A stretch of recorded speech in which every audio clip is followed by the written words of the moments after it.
아멘.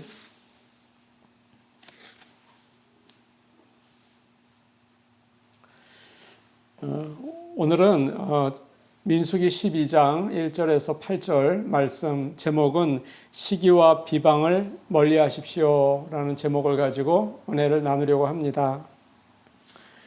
어느 목사님의 이야기입니다. 오랫동안 성도들과 함께 수고해서 교회를 잘 건축하셨습니다.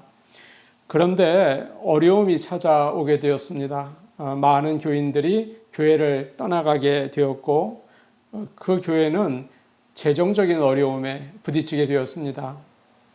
그때 목사님의 여동생과 또 가족들이 물질적으로 큰 도움을 주었습니다. 열심히 헌금하면서 교회를 세워나갔죠.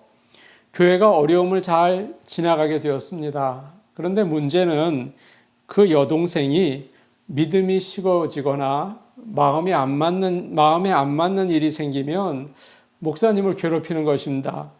목사님이 지금까지 제대로 한 일이 무엇입니까? 교회가 조금 더 나아지지 않았습니다. 우리 교회는 빚도 못 갚고 있습니다. 그렇게 자꾸 따지는 것이에요. 목사님은 그때마다 너무 괴로워서 오늘 말씀에 나오는 모세를 생각한다고 합니다. 얼마나 힘들까 그런 생각이 든다고 해요. 힘들고 어려울 때일수록 가족들은 똘똘 뭉쳐야 되죠. 그래서 함께 기도하면서 하나님의 일을 해야 합니다. 교회도 마찬가지예요. 믿음으로 성도들이 서로 시기하거나 비방하지 않고 한 마음이 되어서 하나님을 섬길 때 교회는 놀라운 은혜를 받게 됩니다. 또 하나님의 축복도 임하게 되는 것이죠. 우리 교회가 그런 사랑이 넘치고 비방이나 또 시기가 사라지는 아름다운 교회 되기를 원합니다. 아멘.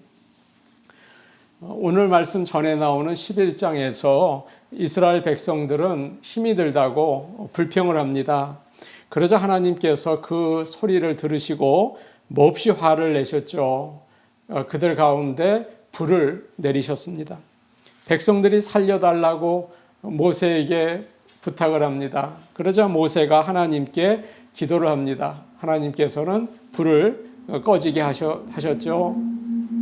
또 이스라엘 백성들은 먹을 것이 없다고 불평을 했습니다. 고기를 먹었으면 좋겠는데 이집트에 있을 때는 공짜로 생선도 먹고 오이, 참외, 부추, 파, 마늘 참 맛있게 마음대로 먹었는데 지금은 만나 하나밖에 없구나. 이거 정말 답답하구나. 그렇게 그들이 자기들의 장막문 앞에서 막 울었어요. 하나님이 화가 나셨습니다. 모세가 괴로워서 하나님께 말씀을 드렸어요. 하나님, 왜 종에게 이런 어려움을 주십니까? 왜 저에게 이 백성을 맡기셨습니까? 제가 그들을 낳았습니까? 이 백성들에게 모두 고기를 먹여야 하는데 제가 어디서 그런 것을 얻을 수 있겠습니까? 그렇게 하나님께 하소연을 했습니다. 그러자 하나님께서는 강한 바람을 일으키셔서 바다에서부터 메추라기를 몰아오게 하셨어요. 그래서 이스라엘 백성이 있는 곳에 내리셨습니다. 충분히 먹을 수 있게 하셨죠. 그러나 하나님께서는 무서운 재앙을 내리셨어요. 많은 이스라엘 백성들이 그때 죽습니다. 이런 사건들이 여러 번 있으면 사람들이 정신이 번쩍 나서 한동안은 어떤 일이 일어나도 불평하지 않을 것 같지 않습니까? 그런데 그렇지 않았습니다. 오늘 말씀을 보시면 다시 불평을 하는 죄를 범하죠. 불평은 같은 불평인데 오늘 말씀에 나오는 것은 종류가 조금 다릅니다. 11장에서는 광야에서 사는 게 힘들어서 불평하죠. 너무 힘들다. 옛날 그때는 너무 좋았는데 지금은 힘들다. 그렇게 불평을 했습니다. 그러나 오늘 말씀에서 아론과 미리암이 불평을 하는데 그들이 사는 게 힘들어서 불평을 하는 것이 아니고요. 모세와 비교하면서 불평을 합니다. 그것은 시기 때문에 생긴 불평이었죠. 오늘날 사람들은 시기가 죄가 아니라고 많이 생각을 합니다. 시기는 경제가 발전하기 위해서는 꼭 필요한 것이라는 생각까지 하더라고요. TV를 보시면 선전들이 참 많이 나옵니다. 그것이 사람들의 마음에 시기심을 일으켜요.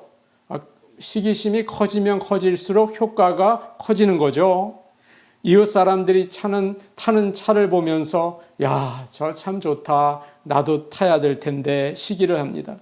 이웃 사람들이 사는 집이나 그들이 가지고 있는 작은 물건까지 다 시기하도록 충동을 하는 거예요.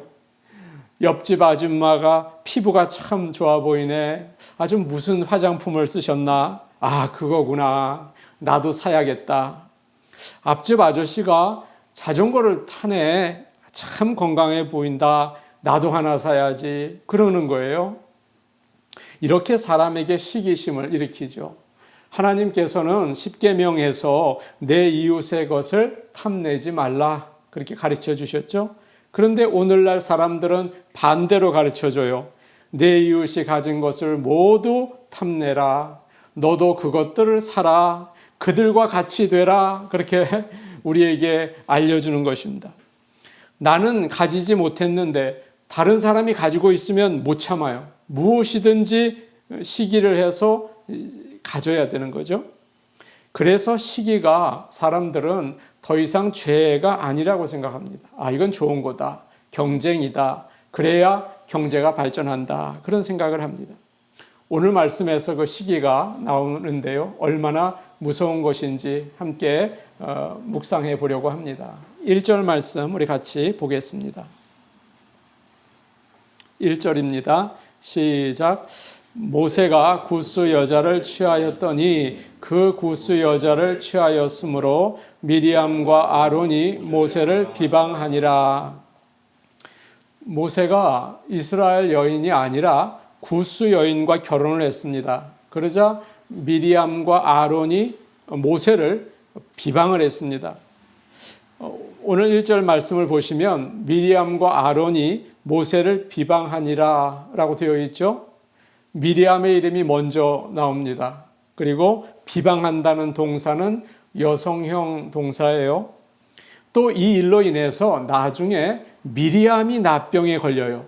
이런 것들을 다 종합해 보면 아마 미리암이 앞장서서 모세를 비방한 것 같습니다. 그리고 그 동생 아론이 따라서 함께 죄를 지은 것 같아요. 모세는 오래전에 미디안 여인 십보라와 결혼을 했습니다. 성경에는 나오지 않지만 십보라가 죽고 이제 굿수 여인과 결혼을 한 것 같습니다. 문제는 모세가 이스라엘 사람이 아니라 굿수 사람, 그 이방 사람과 결혼을 한 것입니다. 하나님께서는 이스라엘 백성들에게 말씀하셨죠. 너희가 약속의 땅에 들어가면 너희의 딸들을 그곳에 사는 자들의 아들들과 결혼시키지 말아라. 또 너희 아들들을 그들의 딸들과 결혼시키지 말아라. 그러면 그들이 너희 자식들을 유혹해서 하나님을 떠나 그들의 신들을 섬기게 할 것이다. 이렇게 말씀하셨습니다. 하나님께서는 가나안 땅에 사는 사람들과 결혼하지 말아라. 그렇게 명령을 하신 거예요. 그러나 다른 민족과 결혼하지 말라는 것은 사실은 아니죠. 그래서 엄밀히 말하면 모세가 굿수 여인과 결혼한 것은 죄가 아니었습니다. 그러나 미리암과 아론이 걱정하는 것도 일리가 어느 정도는 있었죠. 어느 집에 딸이 있습니다. 이제 나이가 들어서 결혼할 때가 되니까 고모가 남자를 소개해 줬어요. 좋은 사람이다. 그런데 한 가지 문제가 있다. 예수를 믿지를 않는다. 그렇게 얘기했어요. 그러면서 고모도 믿지 않는 남자와 결혼했는데 지금 잘 믿고 있어. 그러니 한번 만나봐라. 그렇게 얘기를 했죠. 그러자 그 딸이 저는 만나지 않을래요. 성경에 믿지 않는 형제와 믿지 않는 자와 멍에를 함께 매지 말라고 했어요. 그러나 고모가 그렇게 만나보라고 하시니까 그 사람이 정말 앞으로 예수를 믿을 마음이 있는지 한번 확인해 볼게요 라고 대답을 했다는 거예요. 여러분도 잘 아시는 것처럼 믿지 않는 사람과 결혼하는 것은 위험한 일이죠. 그런데 문제는 지금 미리암과 아론이 모세가 하나님의 말씀에 불순종했다고 판단하고 비방한 것입니다. 우리는 잘 지키고 있는데 네가 그것을 어겼다. 어떻게 지도자가 그것을 어기는가? 손가락질을 한 거죠. 이것이 바로 율법주의라고 합니다. 율법주의는 오늘날 교회에서도 큰 문제입니다. 교회가 다투고 나눠지게 만드는 거죠. 참 큰 어려움이에요. 어떤 사람이 하나님을 열심히 믿습니다. 그러면서 둘러보는 거예요. 다른 사람들도 나처럼 믿어야 할 텐데 그렇지 않으면 믿음이 없다고 생각을 합니다. 나는 담배도 피우지 않고 술도 마시지 않는다. 나쁜 비디오도 보지 않는다. 나는 새벽에 기도도 열심히 한다. 참 좋죠. 그런데 그렇게 하지 않는 사람들을 보면서 그러는 거예요. 저 사람들 잘 믿어야 할 텐데 어떡하나 믿음이 없구만. 이렇게 생각을 하는 거죠. 그러면 그것은 바로 율법주의에 빠지는 거예요. 마치 자기가 하나님인 것처럼 나는 바른 길을 가고 있다. 근데 저 사람들은 잘못된 길을 가고 있다 판단을 하는 거죠. 아닙니다, 여러분. 거기까지 가면 안 되는 것입니다. 하나님만이 우리의 주님이시고 하나님만이 판단하실 수 있는 재판장이신 것입니다. 비방은 남의 허물을 들추고 헐뜯는 거죠. 주님께서도 비판받지 아니하려거든 비판하지 말라라고 하셨어요. 비방하지 말라는 것은 형제 자매가 잘못하고 있는데 덮어줘라, 모르는 척 해라, 그런 말이 아닙니다.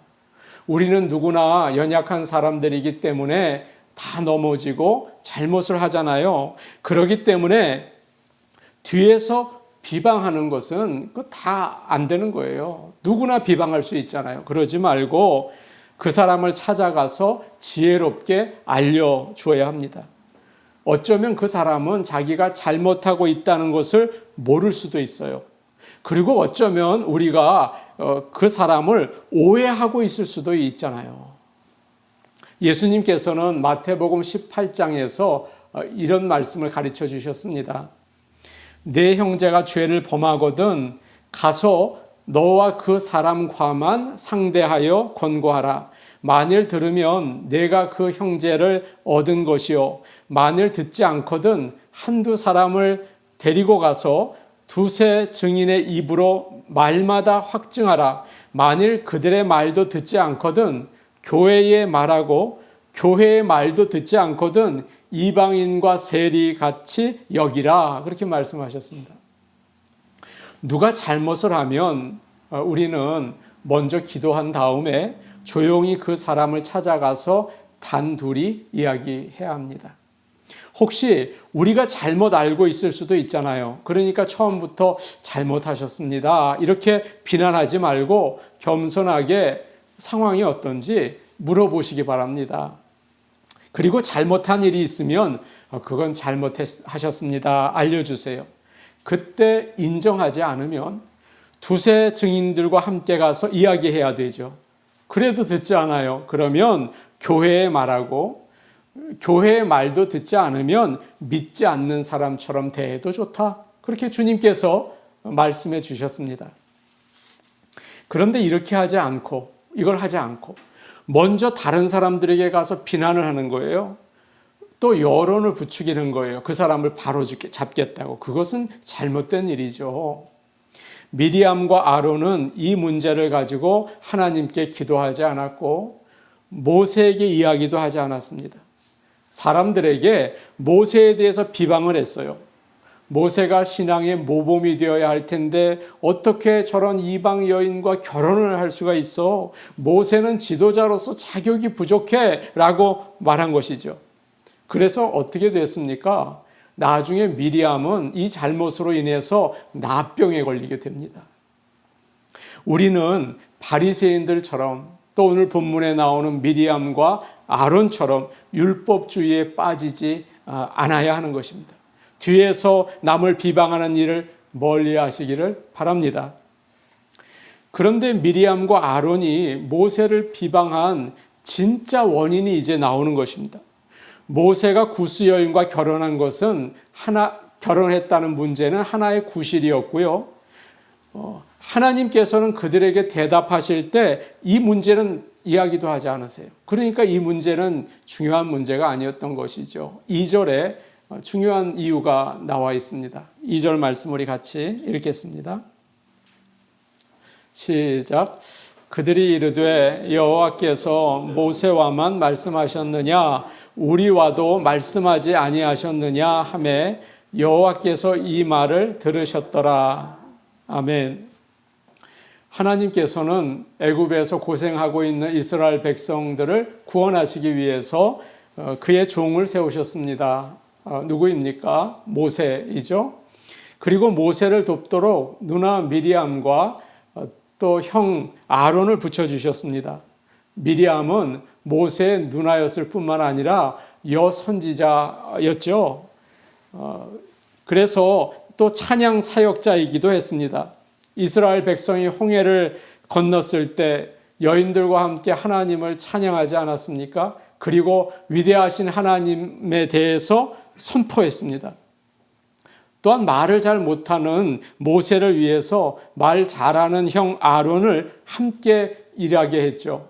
그는 이스라엘을 대표하는 대제사장이 되었습니다. 이스라엘을 대표해서 하나님께 제사를 드리고 우림과 둠밈을 가지고 하나님의 뜻을 분별했어요.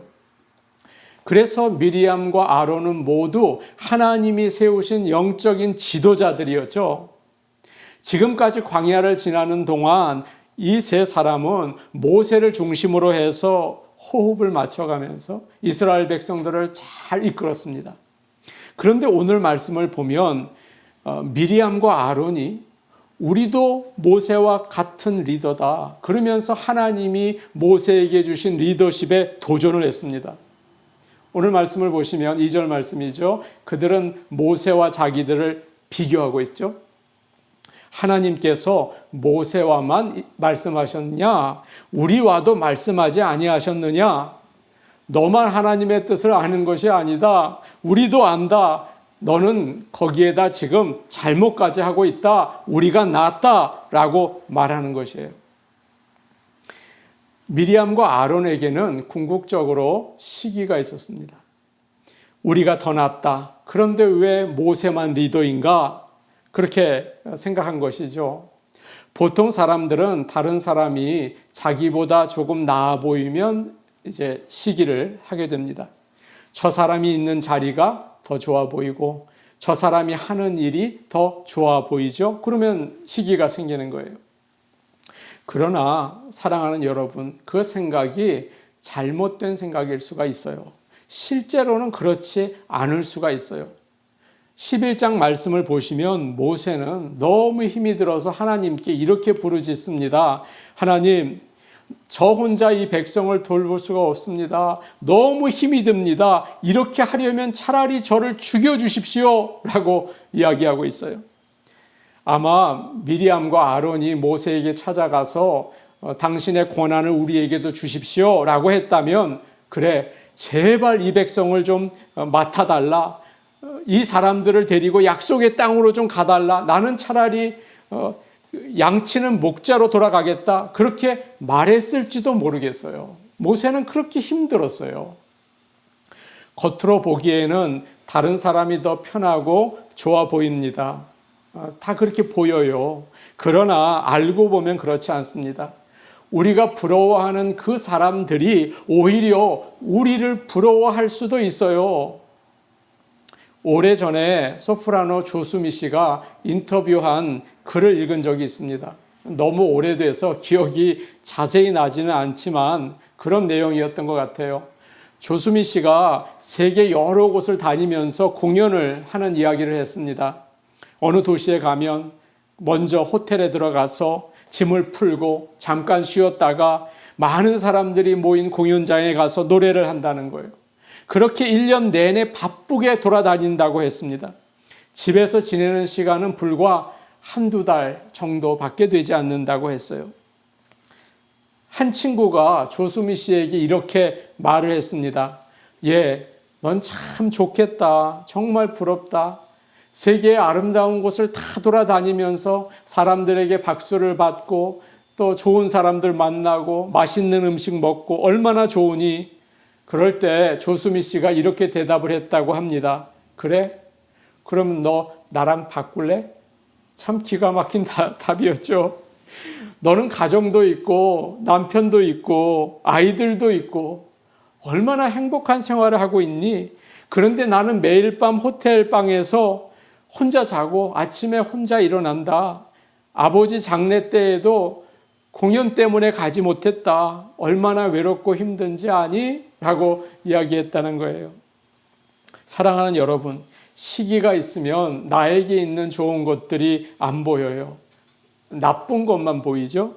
남들이 가진 것은 더 크고 더 좋게 보여요. 결혼한 사람들은 싱글들을 보면서 참 자유롭겠다 부러워합니다. 싱글들은 어떨까요? 결혼한 사람들을 보면서 참 행복한 가정이 있구나 부러워합니다. 단순한 일을 반복하는 사람들은 중요하게 보이는 자리에서 큰일 하는 사람들을 보면서 참 대단하구나 부러워하죠. 반대로 무거운 책임을 맡은 사람들은 부담 없이 쉬면서 가볍게 일하는 사람들을 보면서 얼마나 좋을까 그래요. 시기가 있으면 여러분 기억하십시오. 현실을 그대로 볼 수가 없어요. 눈이 가려져요. 상대적으로 다른 사람과 비교해서 나를 보지 마시고 절대적으로 하나님 앞에서 나를 보시기를 바랍니다. 우리는 누구입니까?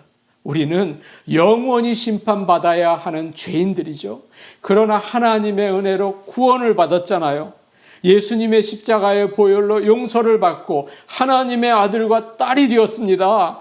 그것을 바로 아는 사람이라면 주위를 돌아보면서 나는 뭔가 시기하고 불평하기보다 어떤 상황 가운데에서도 최고를 누리고 있는 그 상황을 감사해야 할 줄로 압니다. 미리암과 아론의 비방에 대해서 모세는 어떻게 대답을 했습니까? 오늘 말씀에 그가 어떻게 대답을 했다고 나와 있습니까? 아니죠. 대답을 하지 않았어요. 그냥 그의 성품이 어떻다고 이야기하고 있습니다. 3절 말씀인데 우리 같이 보겠습니다. 3절 말씀입니다. 같이 보십니다. 시작. 이 사람 모세는 온유함이 지면의 모든 사람보다 더하더라. 이스라엘 백성을 인도하는 일이 얼마나 큰 스트레스였을까요? 그런데 지금 형제들까지 손가락질을 하니 마음이 얼마나 힘들었을까요? 그런데 모세는 그들의 비방에 대해서 아무런 대꾸도 안 한 것 같습니다. 성경은 모세가 이 세상에서 가장 온유한 사람이라고 말합니다. 여러분 정말 그렇습니까? 성경을 보시면 모세는 다혈질이에요. 성질을 부릴 때가 참 많았어요. 애굽에서 동족을 괴롭히는 사람을 보고 참지 못하고 쳐서 죽였습니다. 시내산에서 십계명 돌판을 가지고 내려올 때 백성들이 금송아지 만들어 놓고 춤을 추니까 견디지 못하고 돌판을 집어 던졌습니다. 결정적인 사건은 그를 가나안 땅으로 들어가지 못하게 만들었죠. 반석에서 물을 나오게 할 때 2번이나 내리쳤습니다. 모세는 온유와는 거리가 멀어 보이는 사람이었어요. 그런데 어떻게 하나님께서 그를 온유하시다고 인정하십니까? 온유는 우리가 태어나면서 가지고 있는 성격이 아니죠. 저 사람 참 온유해 보여. 그 온유가 아닌 거예요. 예수를 믿고 성령님이 마음에 오시면 우리가 맺는 열매입니다. 성격이에요, 그것이. 우리는 누구나 자극을 받으면 마치 미친 듯이 뛰는 야생마와 같아요. 견디지 못하죠. 위험한 폭탄을 하나씩 다 가지고 있어요. 그래서 언제든지 주변에 있는 사람들을 다치게 할 수가 있습니다. 그러나 성령님께서 잡아주십니다. 성령님께서 컨트롤하십니다. 고삐를 주십니다. 이것을 온유라고 하는 거예요. 성령 충만해야 하는 거예요. 이것이 바로 온유인 거예요. 전에 같으면 모세가 불같이 미리암에게 화를 냈겠죠. 제가 한두 살 먹은 어린 애입니까? 제 나이가 80이 넘었습니다. 아직도 가족 문제 간섭하고 계십니까? 그랬을 거예요. 아론에게도 한마디 했겠죠. 형님은 잘못한 것이 없습니까? 전에 금송아지 만든 일은 기억도 못하십니까? 그랬겠죠. 그러나 모세는 온유했습니다. 겸손하게 참아냅니다. 문제를 하나님께 맡기고 아무 말도 하지 않았습니다. 연세대학교 세브란스 병원에는 인요한이라는 의사 교수님이 계십니다. 그분의 할아버지는 오래전에 한국에 의료 선교사로 들어오셔서 헌신을 하셨습니다. 전라도에서 결핵 환자들을 보살피던 때에 입원 환자 중에 규율을 지키지 않고 술을 마시고 그렇게 지내는 사람이 있어서 내보내야 했습니다. 그때 그 환자가 입에 담기도 어려운 욕을 막 퍼붓는 거예요. 그때 인요한 교수는 왜 우리 할아버지가 한국 사람들에게 저런 대우를 받아야 되나? 왜 억울하게 욕을 먹어야 되나? 참 이해할 수가 없었다는 거예요. 그 순간 감정을 참느라고 애쓰던 할아버지의 모습을 보았다는 거예요. 그런데 얼마 뒤에 그 떠났던 환자가 다시 돌아왔대요. 피골이 상접해서 와서 잘못을 구하고 치료를 받았다는 것입니다. 사랑하는 여러분, 지금 힘들죠. 지금 힘들지만 영혼을 바라보면서 영혼을 사랑하면서 겸손하게 온유하게 우리가 그런 모습을 가지고 있습니까? 모세가 아무 대답을 하지 않자 어떻게 되었습니까? 하나님께서 대신 나서서 이 사건을 해결하시죠. 사람들과 같이 지내다 보면 억울한 일을 당할 때가 참 많아요. 나는 그 일을 하지 않았습니까? 그 일을 하지 않았습니다. 그런 뜻이 아니었습니다. 정말 해명하고 싶어요. 그러나 오늘 말씀에서 침묵하고 있는 모세를 위해서 하나님께서는 친히 변호해 주셨습니다. 이렇게 온유하면 손해보는 것 같고 온유하면 경쟁에서 밀리는 것 같아요. 그러나 결국에는 주님이 말씀하신 것처럼 땅을 차지해요. 그건 참 우리가 다 경험한 거예요. 온유한 아내는 남편을 땅으로 얻더라고요. 온유한 남편은 아내를 땅으로 얻어요. 온유한 부모는 자녀들을 땅으로 얻어요. 온유한 가족들은 하나님의 나라를 땅으로 얻어요. 우리가 다 본 거 아닙니까? 기쁨과 평화를 얻습니다. 미리암이 모세의 리더십을 시기하고 비방하지 말고 모세를 위해서 기도하면서 하나님 우리 모세를 붙잡아 주세요. 그렇게 나아갔다면 어땠을까요? 모세와 같이 위대한 지도자가 실수를 했다면 우리는 얼마나 더 많은 실수를 하고 넘어집니까? 서로 허물을 감싸주고 사랑하고 영적 회복을 위해서 기도해주고 서로를 세워주고 기다려줄 수 있는 넉넉한 사랑이 우리에게 있기를 간절히 바랍니다.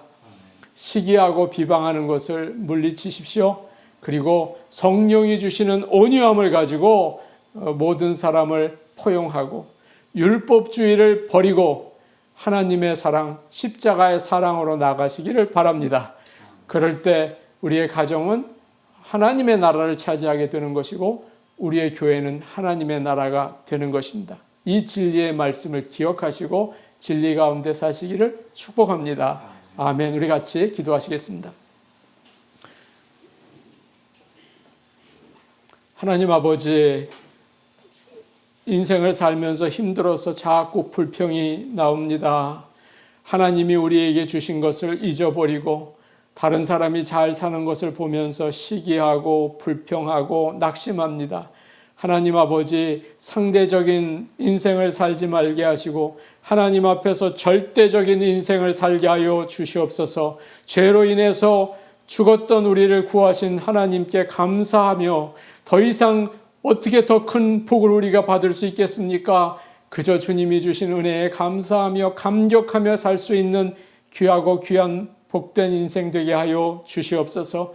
아버지 하나님, 우리에게 성령 충만 주셔서 온유하게 하시고 하나님의 영광 드러내게 하여 주시옵소서. 예수님의 이름으로 기도하옵나이다. 아멘. 다 같이 찬송가